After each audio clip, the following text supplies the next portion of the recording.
I will say that I think depending on the type of player you are, or like the skill set that you gravitate towards, you kind of have different beliefs on like what is important to improve at the game, because different skill sets require you to play the game differently to like really push your abilities.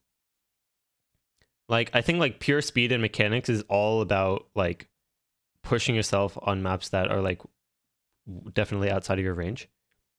So I think a lot of speed players more than anything else, and this is not wrong in any way, but I think a lot of speed players are like more so have the belief that like why would you waste your time on slower maps that aren't pushing your like speed mechanical abilities?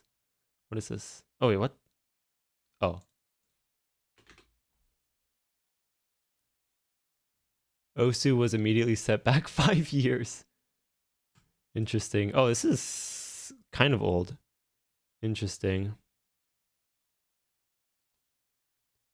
Encourages limit pushing. Yeah, because like AC players, consistency players, those type of players, and tournament players as well, I think they're sort of more in the opposite camp of like rounding out your skill set and fundamentals and all that sort of stuff. And like playing the game as a rhythm game. And then you have like these like skill cap players, and there's nothing wrong with one perspective or the other, but yeah, Aeterna definitely I think has, I mean, he has very like based takes, I will say that much. I think like for what it's worth, I definitely respect pretty much all of Aeterna's takes on Twitter. Our Hi new guys, players hit it in the wrong today I'll be direction. experimenting with another form of content, so please let me know if Yeah, this OC discussion video. Dang, 200k views. Yeah. This video basically talks about how... So this was 7 years ago, around when PPv2, like the current PP system that we know, was starting to become implemented, and people were becoming jump players, and they would just like play maps that could give them PP, and they would just spam retry. That was kind of when that whole thing started to happen, especially newer players that were growing up with the PP system. And so Azer in this video is basically talking about how like I don't actually know exactly. Let me just go through the transcript. Let's see.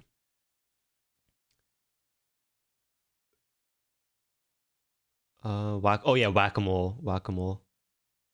Tom's PP system. Let's see here.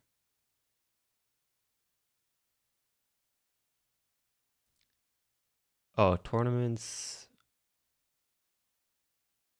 Oh, yeah. So like he's talking about how like it's kind of strange how people are like seemingly high skill cap but like can't play these very basic types of maps.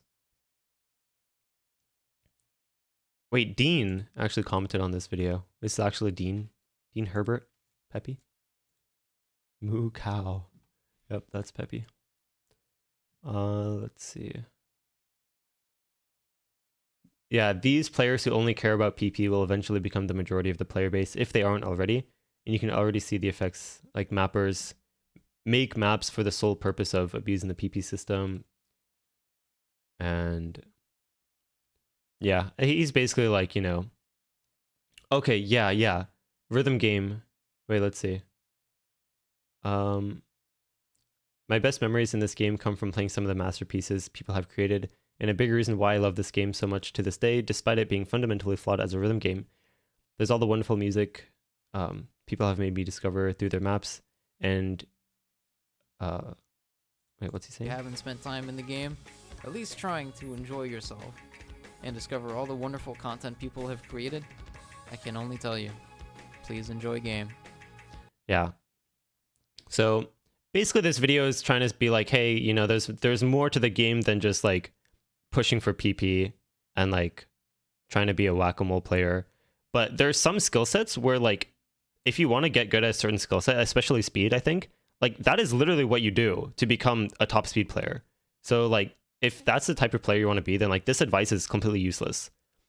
And I think that's what Aeterna is talking about here, where like there's definitely like you can always go back and train, like if you want to become more consistent, you can always go back and like train your reading and train your other fundamental things, like Happy Stick did in his like improvement month in 2017, where like he was easily one of the best skill cup players in his time, but he wasn't very consistent. And then he took like a month to focus on reading, and then it just all came together, and he was like insanely good at the game.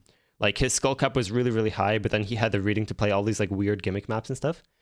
And yeah, I mean, I think is a fair this is a fair perspective depending on the type of player that you ask. I think that's basically the way that I see it. I appreciate the sentiment it provides. Yeah.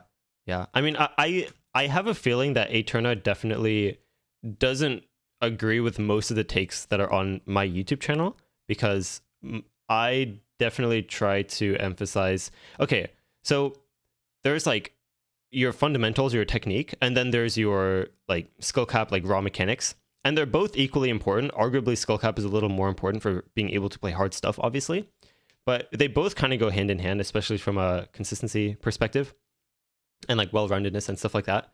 And I tend to emphasize fundamentals more than skill cap, not necessarily because it's more important, but because that's typically what people tend to neglect more often.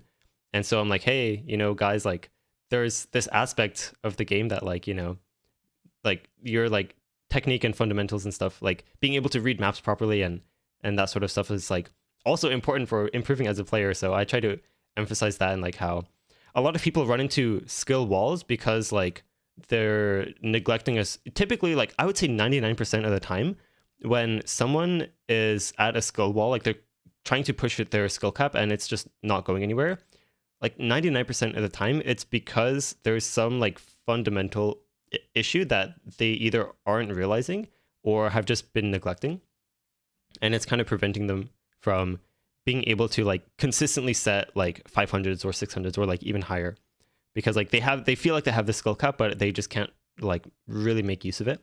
So that's one thing that I definitely try to emphasize in my videos. But yeah, at the same time, it's dangerous to take that too far, because then you end up having the opposite problem where you feel like you're very consistent up to a certain star rating, and then it just completely falls off and like you just can barely even get B ranks on those maps. So, or barely even pass. So how many bananas? I gotta move the microwave to move to the timeline where this video encourages limit pushing instead. Oh, wait, interesting. Azer actually replied about like maybe I should delete. Oh, I didn't even see this. Interesting.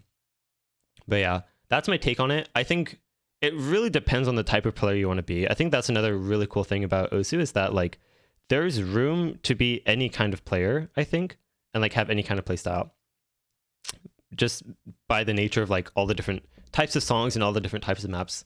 So yeah, like this like perspective of like, you know, there's more than just limit pushing and like skill cap pushing is good for some players and completely useless for other players. So this depends on the type of player you want to be.